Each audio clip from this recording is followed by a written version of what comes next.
Hi, and welcome back to question 3 of our 4 essential questions during hive inspections. We already answered the questions about how is my queen, and then do the bees have enough room?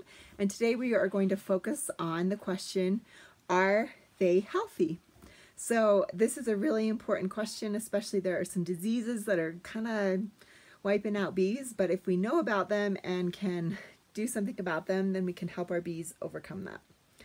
So we need to look at the health of both the adult honeybees and the bee brood. So adult honeybees that are fully formed need to look healthy with properly formed wings, legs. They need 6 legs. They need hairy bodies with 3 segments, right? We want the correct proportion of worker bees, so female bees, and drone male bees. So there will be like tens of thousands of worker bees and hundreds of drone bees.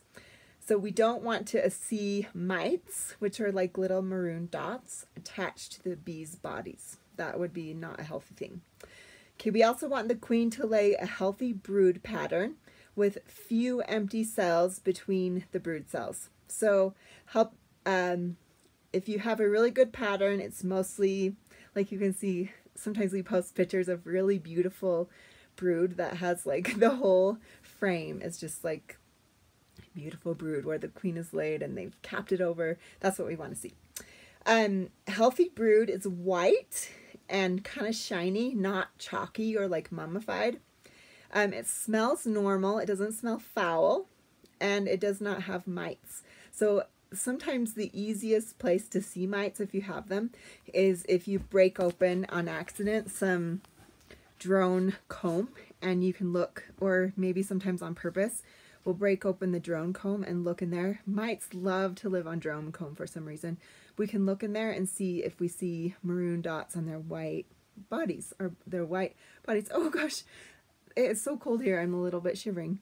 Okay, in our area we test for Varroa mites. That's something that we look for a lot. We use something like, our favorite method is to use a powdered sugar roll. We'll also look in the drone brood, and we'll also, there's some other ways to test for that too.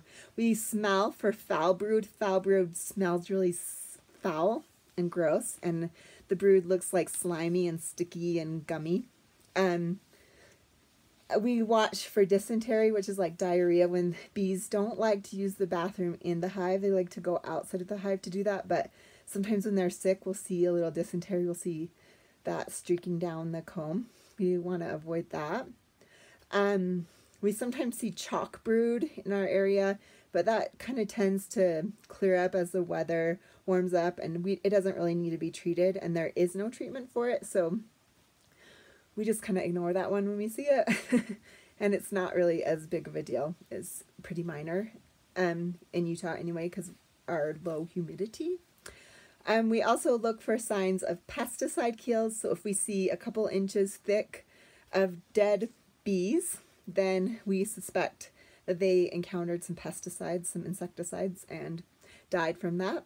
We watch for skunk scratches on the fronts of our colonies. Skunks love to scratch on the colony, and then when the bees come out to investigate, they smash them up and they eat them, right? And then we watch for bear damage. Bear damage looks like the hive is totally smashed. They just break it open and get the honey and go for that. We also, one of the important things that we do is we cut out or like throw away a third of our comb in our colonies every year. So we pick the darkest comb and we just throw it away. Or sometimes Stan will scrape it all down and take the foundation and power wash it and then put it back on. So wax can be a reservoir of disease and pesticides, like it just is a sponge to hold all of that in there. And so if we remove the darkest third, we can get rid of some disease spores and some residue from other, like if they visited a place that was spraying for alfalfa weevil or codling moth or something, we can get rid of the residue from the pesticides, 240 or whatever. So we cut out a third of that every year and we just throw it away. And so we want to see beautiful yellow wax comb in our colonies. And then as part of this video, I thought I'd share, there are some things that new beekeepers are concerned about that are actually like normal bee behaviors. One of those things is bee bearding. So sometimes bees, especially when it's really hot in the summer, they'll go out on the outside of the hive and they'll sit there and they'll like just hang out outside. And it could be like 10,000 bees, like a lot of bees, inches and inches thick of live bees that are happy and they're just kind of coming out for the summer breeze, right? Or sometimes rush hour at the hive, which is usually around 4 o'clock in the summer in Utah here. And the bees, it just looks like a lot of traffic, like bees are on the nectar source, and at 4 o'clock they're sort of coming home from the evening and you may see a lot of traffic there. And those two things are really normal. Bees also take a play flight when they move to a new location, like, so you may see a lot of activity. It's normal to see thousands and thousands of bees flying in and out of the colony.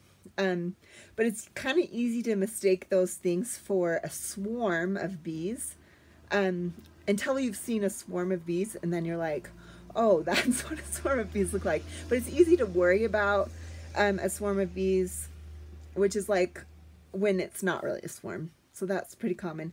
So like maybe watch one of our videos that shows like a swarm of bees, and it's kind of like a tornado of bees. They go crazy and they do cluster, and sometimes they do it on the outside of the hive, but that cluster will often move to a new place and they'll start forming a big mass of bees. So watch a video of what a swarm looks like so that you know the difference between normal hive activity and a swarm. So I guess swarms are also normal hive activity, right? But they do mean you have to do something about it, where the others you don't. Okay. Another thing that beekeepers sometimes worry about, which is actually normal, is if you keep your beehive on a cement pad. Like we had some colonies at Stan's parents' house a few years ago, and we'd keep some on the roof next to the cement pad, and then some directly on the cement pad. So when we do that, the bees, you know, as bees die, they live about 30 days, and there are tens of thousands of them. And as they die, the worker bees will take them out and they'll just carry their little bodies and drop them outside of the hive, right? So it's normal to see hundreds of bees on the cement pad if you keep your bees near a cement pad, which looks like a lot, but it's actually not. I mean, it's actually normal, right? We don't see dead bees if we keep bees on like grass or dirt or something like that in the garden, because the bees just sort of blend in with the dirt, right? But if we keep them on a cement pad, we may be worried. If it is pesticide kill, which is a concern, then you'd see several inches deep of dead bees in a colony or in the front of a colony. And that's something that you might want to have some, you know, careful conversations with your neighbors or local producers about when they're spraying, and having them let you know so that you can move your hives during the treatment times. So anyway, I hope that answers your questions about are your bees healthy? Our primary concerns are Varroa mites and foul brood. Those are the two things that we really monitor for, and then some pests that can get into the beehives. We have a lot of issues with skunks, but those are the kind of the concerns that we're looking out for and that we monitor for and we treat for if we see a problem. So hopefully this helps you as you're looking and concerned about your bees' health to be able to know if you have a healthy colony. Thanks.